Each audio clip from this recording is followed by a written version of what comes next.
I brought the chart for you to show you. Thank you, Zia. Thank Please, you. I give I you just five. feel so grateful to have this opportunity to be part of this very enlightening evening today. And I thank Wisdom Foundation, Zeenat in particular, for giving me this opportunity, this chance.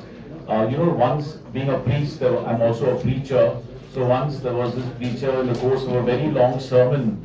At one point, he asked his congregation, "My dear brothers and sisters, what more can I say?" And somebody from behind said, "Father, you can say Amen." So I'd like to reassure this congregation that the Amen is not very far away. The title of my reflection is Building Bridges Through Coexistence and Interreligious Dialogue for a New Society. Mine is a very kind of a tepid response to this very challenging topic. So I must say I've been enlightened by what the other speakers have spoken, but mine is very, very simple. Pope St. John Paul II, who some of you might remember visited India twice, was deeply committed to interreligious dialogue. For instance, he was the first pope to visit a synagogue in Rome after St. Peter. When he came to India in 1986, he knelt before the Samadhi of Mahatma Gandhi and read out the Beatitudes from the Gospel of St. Mark, implicitly presenting him as a person who truly lived the Beatitudes. Later on in Bangkok, he encountered the spiritual head of the Buddhists. He also prayed before the Wailing Wall in Jerusalem and visited a mosque in Egypt.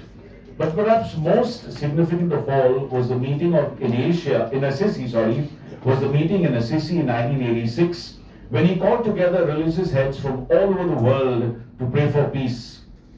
And so together with the 116 participants, he prayed for world peace in the land of St. Francis of Assisi, the Apostle of Peace.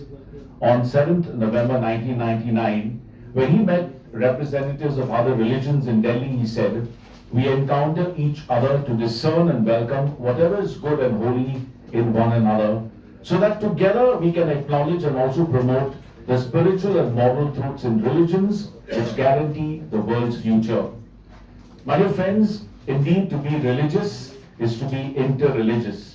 For instance, speaking from my own experience, when I see a Hindu deeply absorbed in meditation, and I ask myself, how deeply am I absorbed in meditation and contemplation when I pray?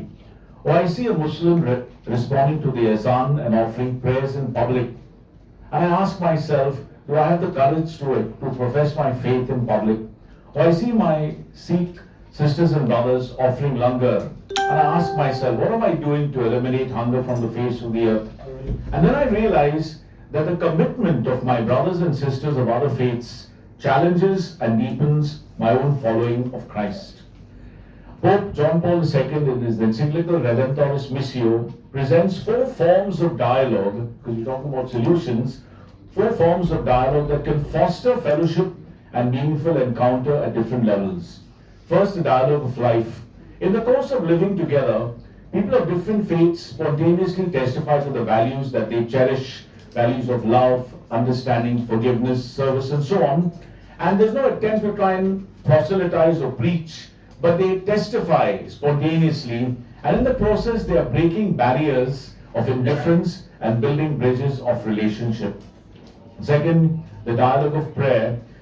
People of different faiths come together on certain occasions, for example, feast days, Diwali, Christmas, and so on, or national days, the World Day of Peace, Independence Day, and so on, and they come together as brothers and sisters belonging to different religions, and they pray to God in the light of their own religious traditions. They sing hymns together, and they experience the Spirit of God forming them into a marvelous unity in diversity. Or the dialogue of theological exchange, where people of different religious traditions participate in a theological dialogue. For example, recently there was a seminar on grace or kripa, where people of different religious traditions share their insights into this very profound theological truth.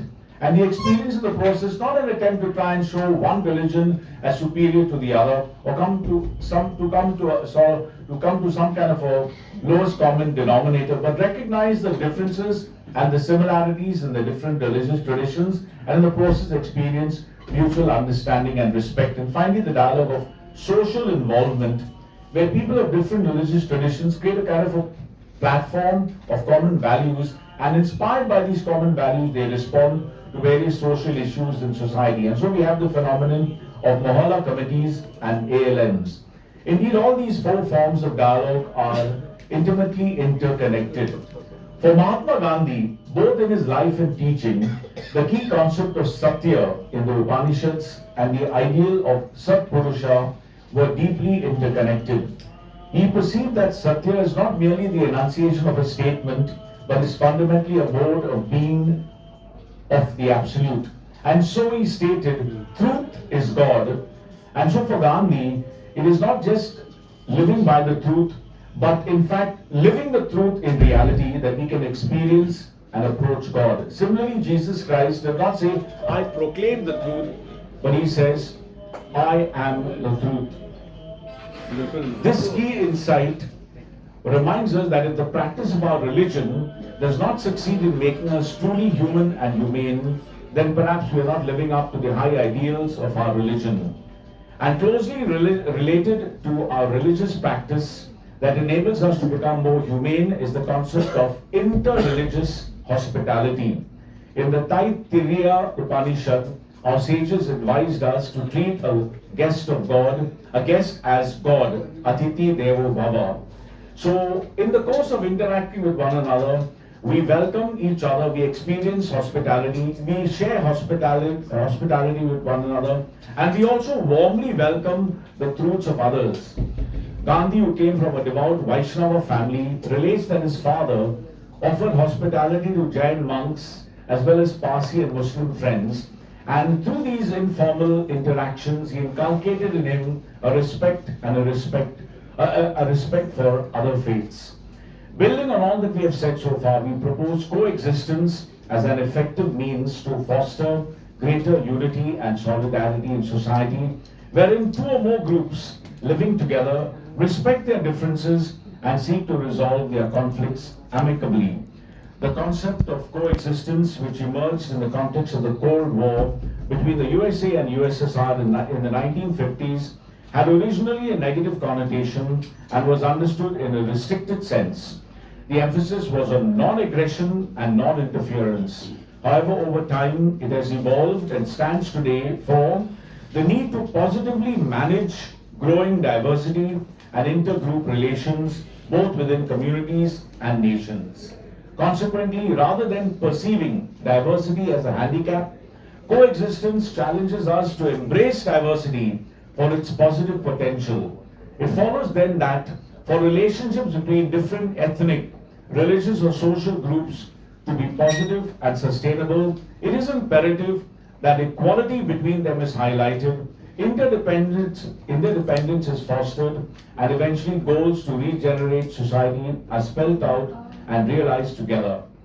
Pope Francis, in his encyclical Fratelli Tutti, dear brothers and sisters, offers us a creative insight in this context. He states, the image of a many-sided polyhedron can represent a society where differences coexist, complement and enrich one another despite disagreements.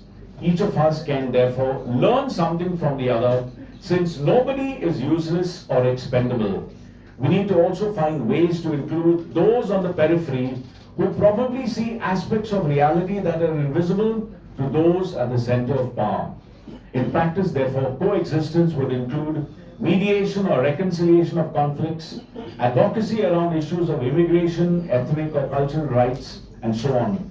These activities should emerge from initiatives taken by the government, IGOs, NGOs, as well as cultural, social, and religious institutions.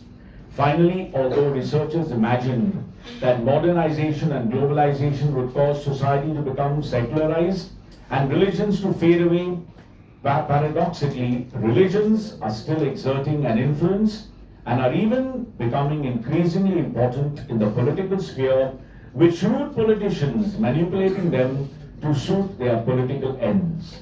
However, since all religions are bearers of peace and reconciliation, the ethical and social values promoted by religions need to be utilized to regenerate culture and promote the common good. India is a land of world religions, and so is absolutely unique in this sense. And so may we harness this religious wealth and deep spirituality constructively so that our beloved motherland may truly become the light to the nations. Thank you.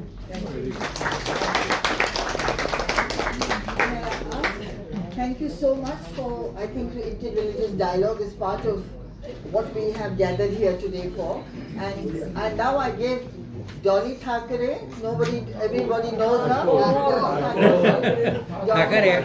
Dolly Thackeray is the last word. She's the women always have the last word, so here goes Dolly. You have the first word and the last.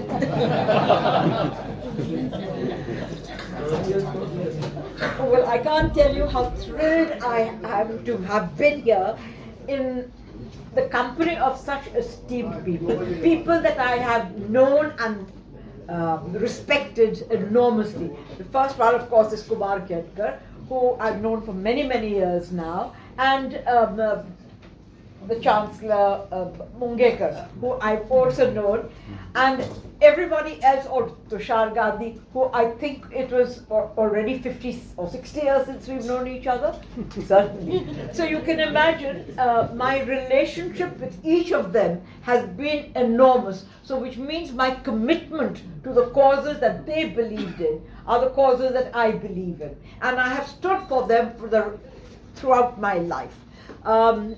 Amongst my circle of friends, there have been Parsis, but I'm not allowed to go to a Parsi Gary. But I've been to the synagogue, the mosque, the churches, the temples, the monasteries, and I've traveled over India. I was very lucky that my father was in the Air Force, and at the time when he was in the Air Force, it was an Air Force which included and embraced everybody. There were no Gujaratis, because Gujaratis never joined the defense services.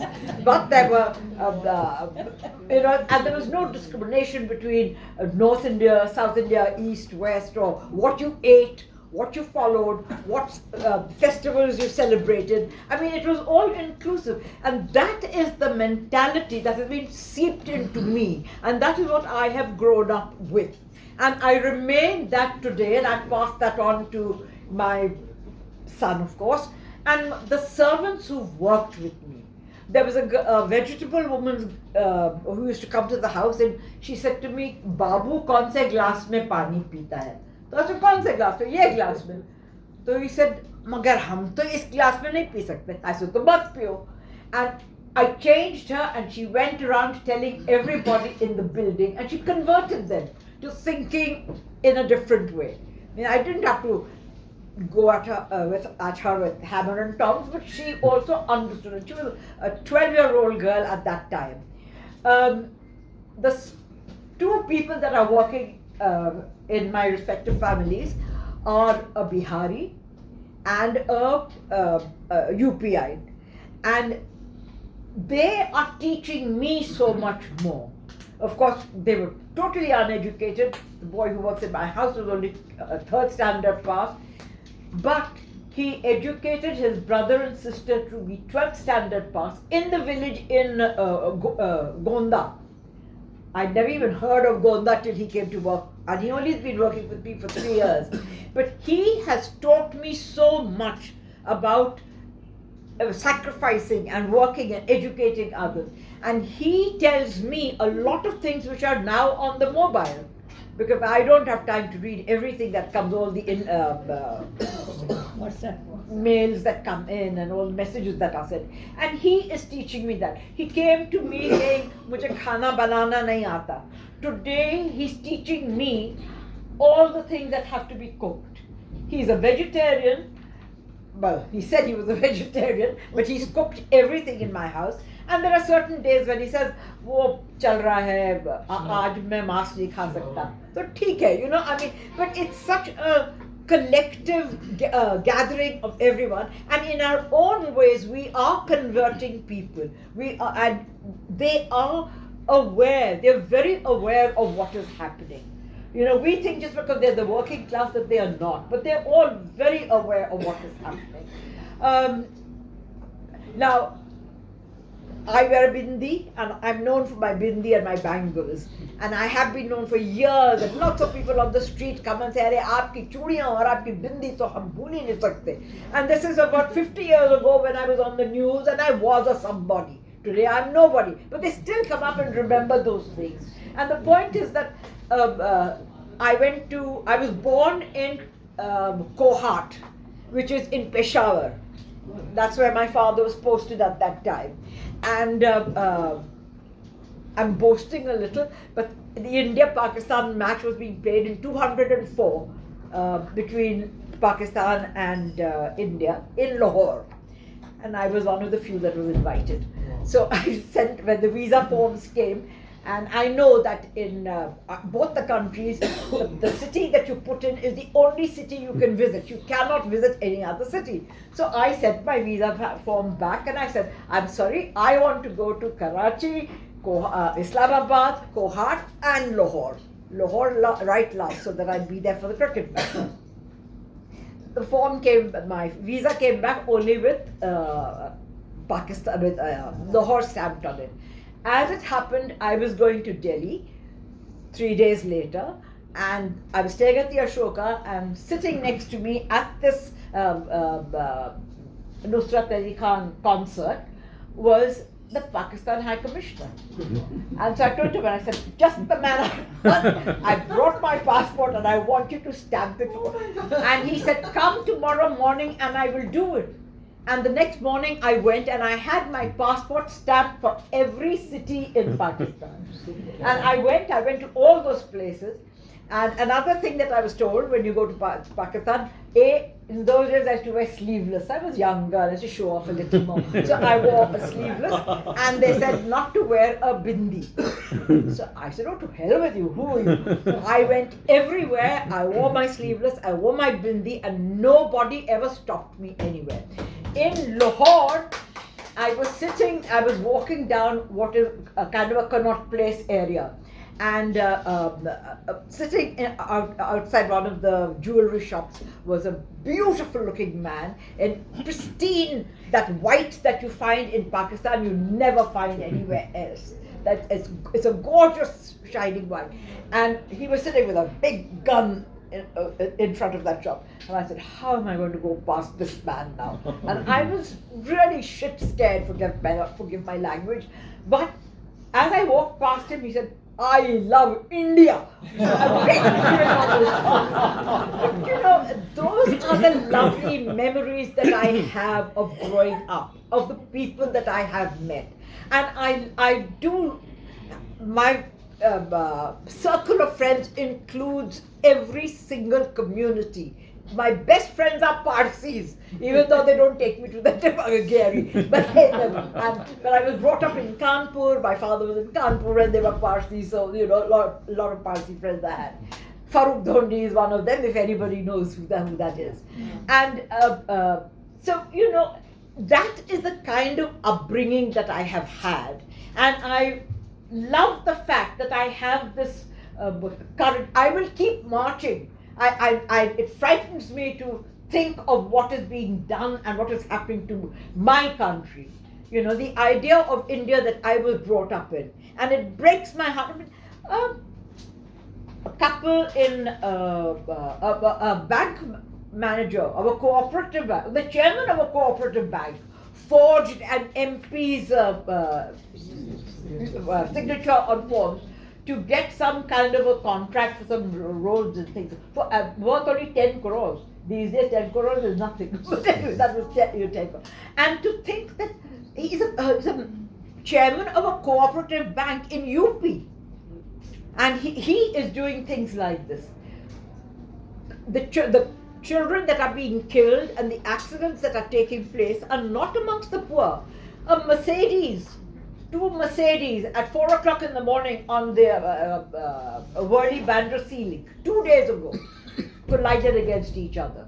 They're racing at whatever speed they are. I mean, those are the stories that make one sad. Then a BJP MLA, a Muslim, his son married a Brahmin girl and he was jailed. And he was put into jail for 2 years. He's just come back out 2 days ago. His parents were both killed. You know, I mean, these are the kind of stories that the newspapers are putting out, that the media, and I, being a media person, I do pay a lot of attention to all of that. But while it breaks one's heart and it saddens one so much, But at the same time, and the one question that I did wanted to ask right at the start when everybody started talking is, where was my generation? What were we doing at that time? Why, because we are responsible for what India has become today, or what we are all sitting here and discussing and, accusing other people. But what happened? Why did we not say anything? I know I was very proud of the fact that I spoke perfect English and I got into all the best schools and the best colleges and I took part in debates and elocutions and plays, and that has been my circle and my area of interest as a journalist. But how did we allow the small minds to grow and become what they have become today? It really breaks my heart. And what I'm very upset about is, what are we doing to the younger generation? What are we teaching them? How are they going to improve or get the security that to some extent we had? And when I was in school, we had something called moral science. And okay, I've studied in convent schools all my life. But the point is that moral science didn't tell you pray 6 times a day, or go confess on Fridays, or go to church, or it's a sin not to do that. I'm sorry, Father. And yet they were, the values that I have acquired and inherited are all from that education. And so to everybody here, please believe in yourselves, do the good, be honest. Everybody is here wanting to make money and cheat the other person, and all kinds of things are happening. But you have to individually think of yourselves.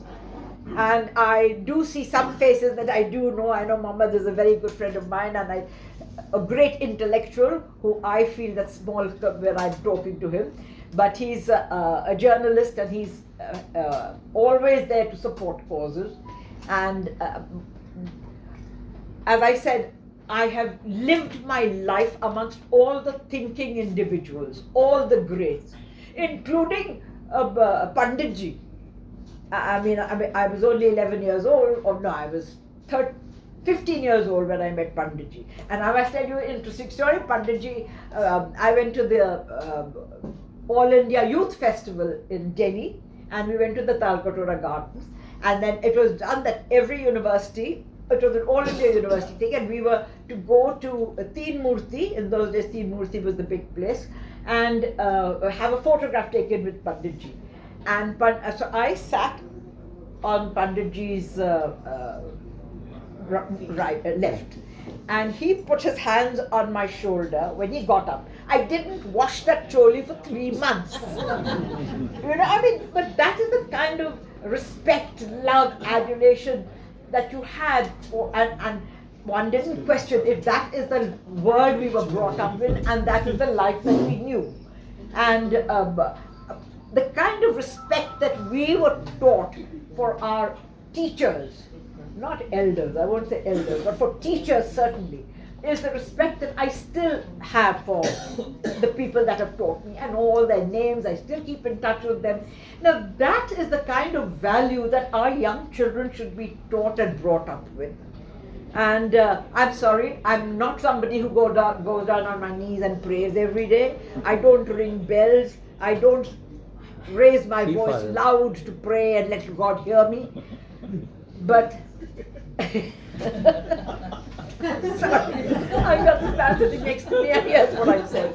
But at the same time, speak the truth, believe in yourself, do the good, help the needy and the poor, sacrifice, do charity wherever you can, don't tell lies, don't cheat. That is how I was brought up.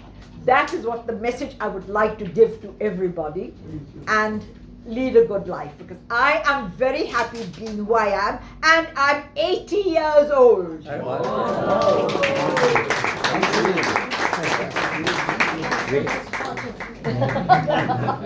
Being 80 years old, isn't it?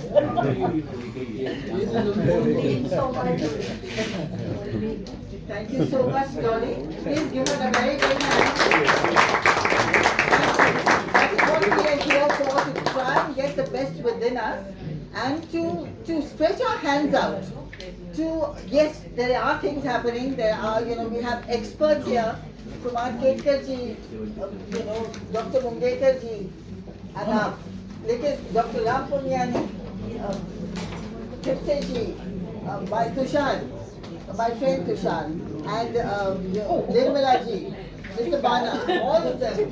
Thank you so much for being here with us. This is a very, very tiny little vote of thanks that I want to give you. Thank you, Feroz, for being here. Thank you for coming.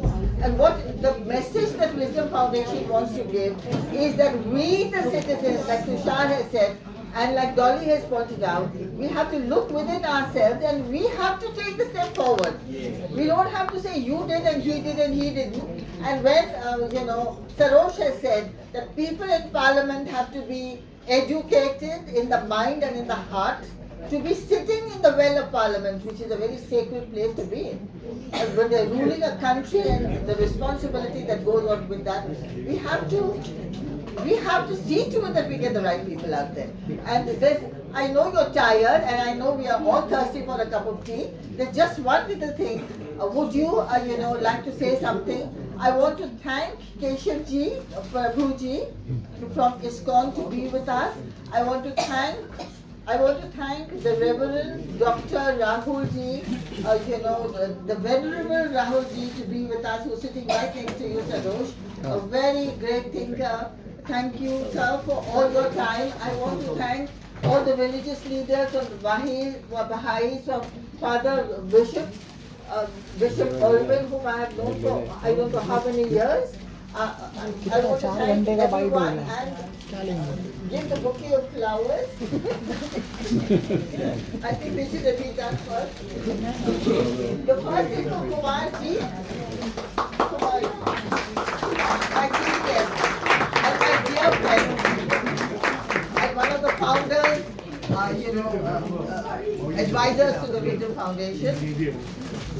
This is for my very special guest, 60 years of honor. Thank you. I love your I love it. I want to give one more. This is for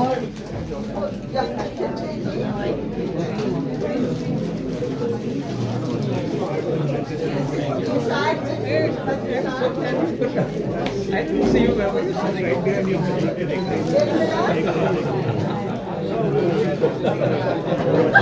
You were here all the time. Really?